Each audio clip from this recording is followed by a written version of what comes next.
freeze. Allow me to show you something. You've seen how helpful openers' second bid is in refining the information about their hand. Now it's time to hop over to the other side of the table and look at what to do with all that helpful stuff. In this video, we're just going to consider non-forcing rebid situations. We'll look at openers forcing rebids separately. So let's start with when they've raised your major suit response. Now that you've found a major suit fid, and partner's rebid narrows down their point range to within a few points, this is just sums, adding your points to the number they've shown. If it's definitely not 25 between you, just pass. If it definitely is, bid game.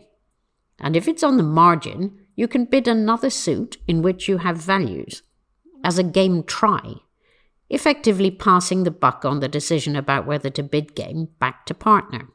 Simple.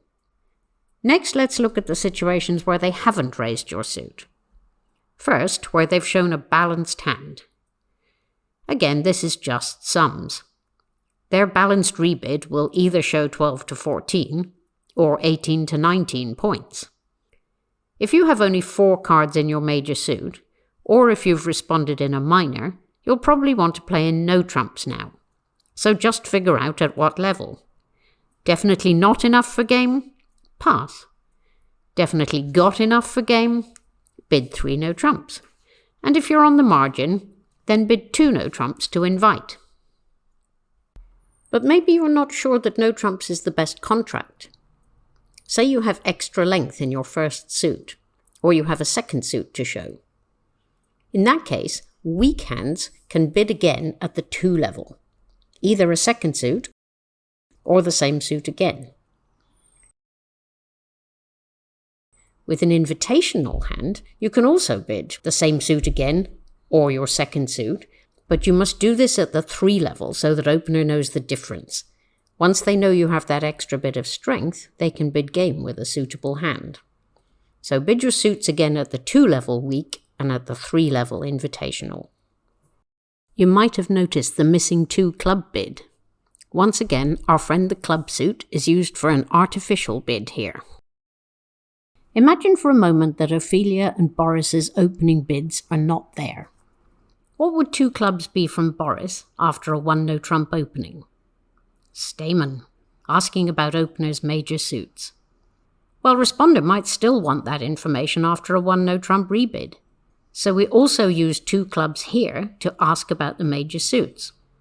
The one small difference is that if the initial response was in a major suit, opener can now show 3 cards in that suit, because responder might well have 5, and this is useful information.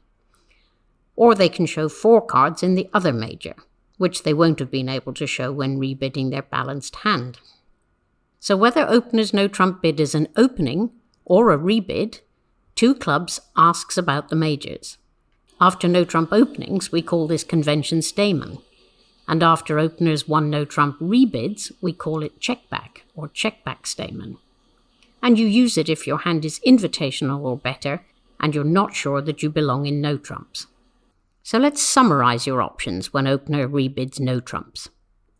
Weak, pass and play in no trumps, or bid a suit at the 2 level. Invitational, bid 2 no trumps to invite game in no trumps, bid suits at the 3 level to show your shape and your invitational strength, or bid checkback if you're interested in opener's major suit holdings. Game forcing hands can bid 3 no trumps if they want to play in no trumps, bid checkback to find out more about opener's hand, or just bid game in their suit with 6 or more cards. So that's all the cases where opener's shown a balanced hand. But what about if openers rebid suits, showing an unbalanced hand? The best way to think about this is that if you have a weak hand, you just have to let opener play in their suit when they've shown only 1, or choose the better of their suits, or the lesser evil, if they've shown 2. You can choose their second suit by passing, if you have at least 2 more cards in that suit than in their first. But if you have the same number of cards in both, or only 1 more card in their second suit, then you just have to put them back into their first suit. If your hand is invitational, You can raise opener's second suit if you have fit, bid 2 no trumps without fit, or repeat your own 6-card suit. Finally, if your hand is game forcing, we have another artificial bid, which is simply bidding the suit that hasn't yet been bid. This is called fourth suit forcing, and it means that the partnership must bid at least to game. If opener has rebid their first suit, and you want to force to game before deciding where to play, you can bid either of the other unbid suits as third suit forcing. As always, the best way to try out and retain this stuff is through practice. So give the quiz a go and see how you do. It'll all fall into place eventually.